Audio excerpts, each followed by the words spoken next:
तटस्थ वक्र विश्लेषण के पिछले वीडियो में हमने तटस्थ वक्र की विशेषताओं के बारे में विस्तार से जानकारी प्राप्त की थी। उसी क्रम में आज के इस वीडियो में ये जानेंगे कि सीमांत प्रतिस्थापन की दर क्या होती है। सामान्य रूप से जो उपयोगिता ह्रास नियम है जो कि मार्शल के द्वारा दिया गया था, उसमें उन्होंने ये बताया था कि जैसे जैसे किसी वस्तु की इकाइयां उपभोक्ता के पास बढ़ती चली जाती है, उसकी सीमांत उपयोगिता घटती चली जाती है। यही सीमांत उपयोगिता ह्रास नियम को तटस्थ वक्र विश्लेषण के माध्यम से सीमांत प्रतिस्थापन की दर के माध्यम से बताया। एक्स वस्तु की एक अतिरिक्त सीमांत प्रतिस्थापन की दर क्या है? एक्स वस्तु की एक अतिरिक्त इकाई के उपभोग के लिए उपभोक्ता वाई वस्तु का जो त्याग करता है वही सीमांत प्रतिस्थापन की दर होती है। जैसे हम देखते हैं, ये तटस्थ वक्र है, IC1 वक्र है। पहले उपभोक्ता P बिंदु पर संतुलन में होता है जहां X वस्तु की X1 मात्रा और Y वस्तु की O/2 मात्रा लेता है। अब जब वो X वस्तु की मात्रा बढ़ाकर X2 करता है तो उसकी संतुष्टि का लेवल बढ़ जाएगा। अगर Y वस्तु भी उतनी ही लेगा तो उसकी संतुष्टि बढ़ जाएगी। आपके पास सब्जी की मात्रा उतनी है, रोटी 2 की जगह आप 4 लेंगे तो संतुष्टि बढ़ जाएगी। तो समुत्पाद इसमें क्या होता है, जो तटस्थ वक्र है उसमें उपभोक्ता की संतुष्टि का लेवल वही रहे। इसलिए यदि वह एक्स वस्तु की मात्रा बढ़ाता है तो वाई वस्तु की मात्रा उसे त्याग करनी पड़ती है ताकि संतुष्टि का लेवल वही रहे। तो यहाँ देखिए, पी से क्यू बिंदु आने पर उपभोक्ता एक्स वस्तु की डेल्टा एक्स मात्रा बढ़ाता है तो उसकी वजह से इसको डेल्टा वाई मात्रा वाई वस्तु का त्याग करना पड़ता है। पहले Y2 लेता था, Y1 लेता है। तो यहाँ देखिए, सीमांत प्रतिस्थापन की दर हम निकालेंगे तो यहाँ देखिए एक्स, चूंकि देखिए पी संतुष्टि, उपभोक्ता की संतुष्टि P बिंदु पर संतुष्टि होती है Q बिंदु पर, P बिंदु पर और Q बिंदु पर संतुष्टि बराबर होती है, क्योंकि तटस्थ वक्र के प्रत्येक बिंदु पर संतुष्टि बराबर होती है। तो इसका मतलब है कि X वस्तु के बढ़ने से मार्जिनल यूटिलिटी ऑफ X बड़ी डेल्टा X की वजह से उतने की उतनी मार्जिनल यूटिलिटी ऑफ Y घटी डेल्टा Y की वजह से। तो यहां हम देखेंगे कि marginal utility of X upon marginal utility of Y, इसको मैंने नीचे रख दिया, बराबर होगा delta Y by delta X. तो marginal rate of substitution from X to Y बराबर marginal utility of X upon marginal utility of Y बराबर होता है delta Y by delta X. इसी को ही तटस्थ वक्र के ढाल के रूप में जाना जाता है। तो यहां देखिए, सीमांत प्रतिस्थापन की दर क्या होती है।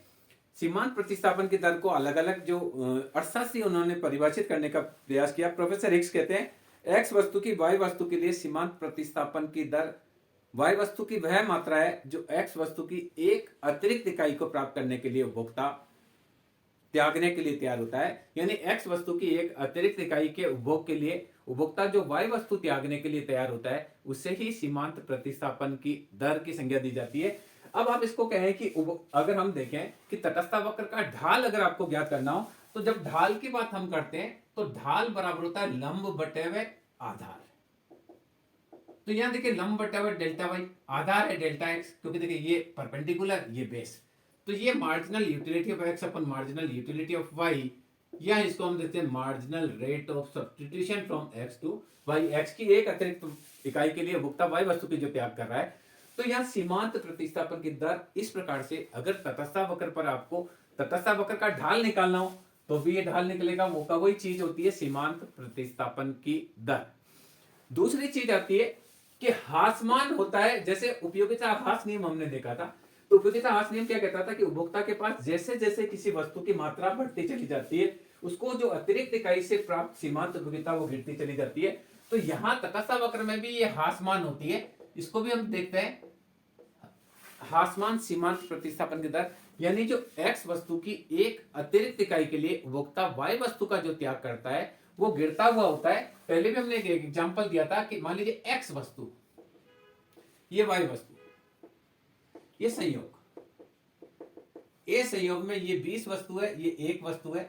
प्रतिस्थापन की दर देखेंगे, उपभोक्ता एक्स वस्तु की एक अतिरिक्त मात्रा के लिए वाई का 5 त्याग करता है, यानी एक एक्स के लिए वाई 5 त्यागता है। अब एक्स की एक अतिरिक्त और मात्रा के लिए वाई का 4 इकाई का त्याग करता है, क्योंकि जैसे जैसे एक्स वस्तु उसके पास बढ़ती है उसके लिए एक्स वस्तु की सीमांत उपयोगिता घटती है। अब जब सीमांत उपयोगिता घटती है तो वह एक्स वस्तु कि एक अतिरिक्त इकाई के लिए उतना त्याग नहीं करना चाहता है जितना कि पहले करता था। हम मार्केट में जाते हैं, जैसा मैंने पहले भी आपको बताया था कि पहले पाव भर सब्जी के लिए हम 20 रुपए देने के लिए तैयार है, पर अगले पाव के लिए हम 15 रुपए ही देने के लिए तैयार होते हैं। तो 20 रुपए पाव की सब्जी हम कहते हैं 35 रुपए में आधा किलो दे दो। तो इसका मतलब है कि हमारे पास एक इकाई है, उसके लिए हम ज्यादा त्याग करने के लिए तैयार होते हैं। उसी वस्तु की दूसरी इकाई के लिए हम कम त्याग करने के लिए तैयार होते हैं, उसी वस्तु की तीसरी इकाई के लिए कम त्याग करने के लिए तैयार होते हैं। तो यहाँ देखिए एक्स वस्तु की चौथी इकाई के लिए वह और भी कम त्याग करता है, यानी पहली एक्स वस्तु की एक अतिरिक्त इकाई के लिए वह 5, मान लीजिए ये है 5 और ये है चाय। उपभोक्ता पहले 20 पान लेता था दिन भर में और एक चाय पीता था, उसकी संतुष्टि है। अब उसको लग गया कि सर्दी ज्यादा हो गई है, मुझे चाय का उपभोग बढ़ाना चाहिए, तो एक अतिरिक्त चाय के लिए वह 5 पान का त्याग कर देता है। अब 2 चाय पी चुका तो तीसरी चाय के लिए उसकी उपयोगिता कम होती है, तो तीसरी चाय के लिए वह 4 पान का त्याग करता है।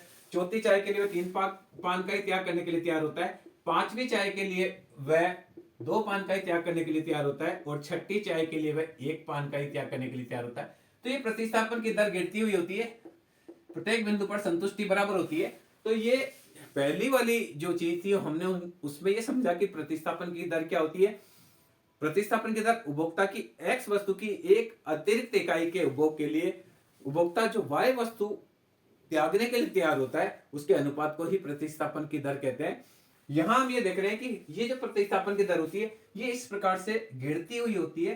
पहली एक्स की एक अतिरिक्त इकाई के लिए उपभोक्ता वाई वस्तु का ज्यादा त्याग करता है, दूसरी बार में कम त्याग करता है, तीसरी बार में और भी कम त्याग करता है। इसी चीज को अगर हम चित्र के माध्यम से देखें तो ये हमारा इंडिफरेंस कर्व है IC1।